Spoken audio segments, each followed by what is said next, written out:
Andeko Boto.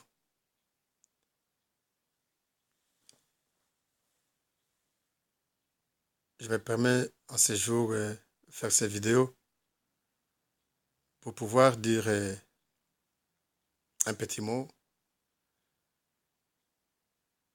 et m'adresser à notre frère qui prétend être le boxeur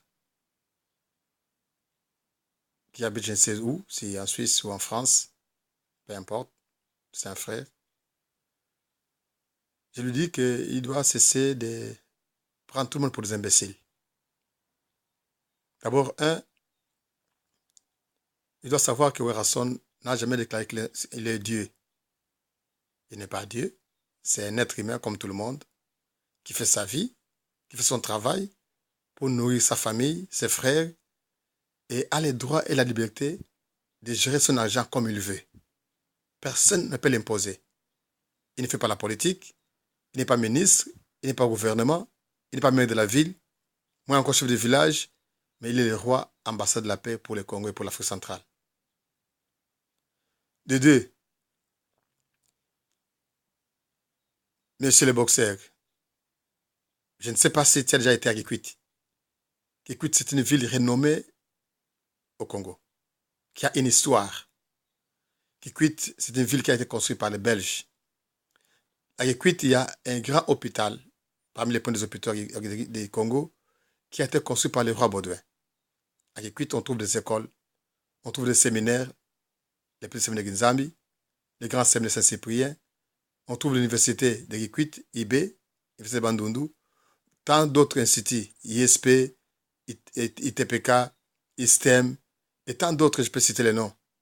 Autres, les écoles primaires, des renommées, et les écoles de collèges ou de missions qui ont fermé l'élite congolaise, qui dirige le Congo à ces jours, à travers le monde. Ils sont nombreux souvent à travers le Congo pour étudier à Kikwit. Et ils sont fiers et orgueilleux de rendre ce témoignage-là. Donc, si tu as jamais été à Kikwit, il faut croire qu'à Kikwit, il n'y a rien. Ou rester voir Kikwit chez lui, en famille. Kikwit, ce n'est pas un village. Même si c'est un village, nous sommes fiers d'être les villageois de Kikwit. Nous ne sommes pas complexés. Ne pense pas que tu es boxeur, quand tu dis comme ça, tu nous fais peur. Tu ne fais peur à personne. La boxe, c'est ton travail, point trait. C'est ton gagne-pain. Toi, tu devais nous dire d'abord qu'est-ce que tu as fait au Congo pour les Congolais ou à travers le Congo. Qu'est-ce que tu as fait dans ton village natal? Qu'est-ce que tu as fait dans ta province pour que les œuvres parlent et nous, pour pouvoir croire que tu as raison de critiquer aujourd'hui Werason ou de cette ville de Kikwit et ses habitants. Monsieur le boxeur, je suis désolé quand tu critiques. Tu peux te refouler comme tu veux. Mais sache respecter les gens.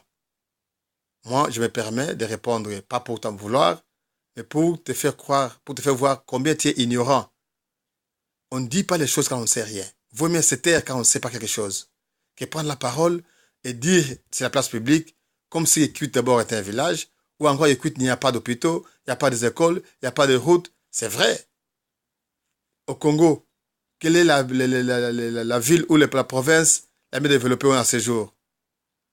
La crise qui règne au Congo, c'est la même crise qui règne partout à travers le Congo. C'est pas à cause de Wera. C'est pas à cause de Wera Musique à Maison Mère. C'est pas à cause des gens de Kikwit.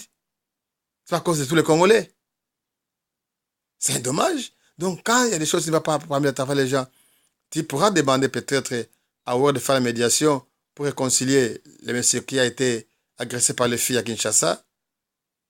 Je ne connais pas les noms, si c'est Zoro, si c'est qui. En tant que de la paix, c'est son devoir de mettre la paix entre des frères qui se disputent. Mais tu ne peux pas te permettre de prendre la parole pour l'insulter, pour l'humilier, pour le critiquer, pour l'attaquer, comme si c'est lui qui est le mal du Congo. Non, c'est pas ça.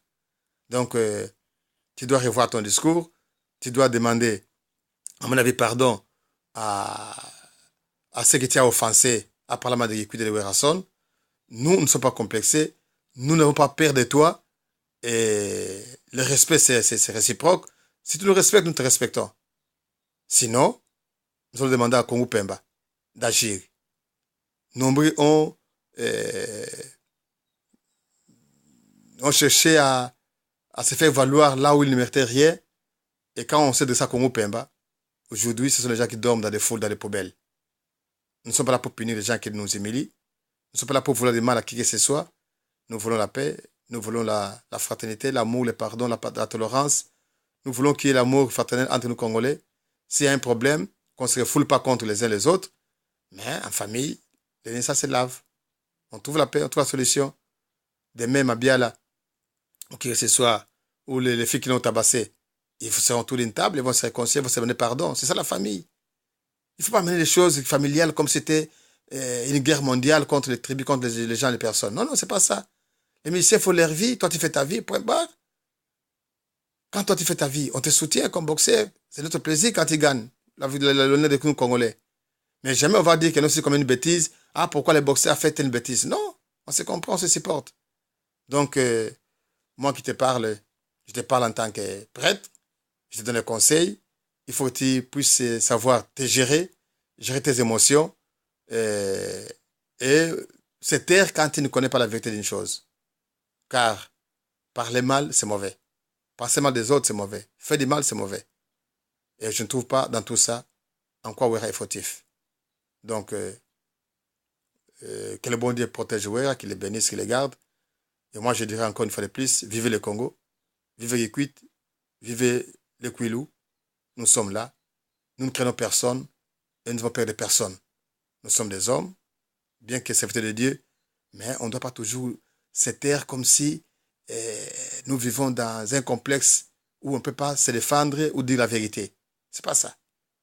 Eh bien, monsieur, je pense que l'heure est quand même l'heure est venue pour que, à chaque fois que quelqu'un va se dérouter pour dire quoi que ce soit, que nous ayons le courage de dire en face la vérité et le faire taire. Alors tais-toi. Bavard va. Merci. Mais je te bénis quand même, je te pardonne. Ok, monsieur le boxeur? Bon travail.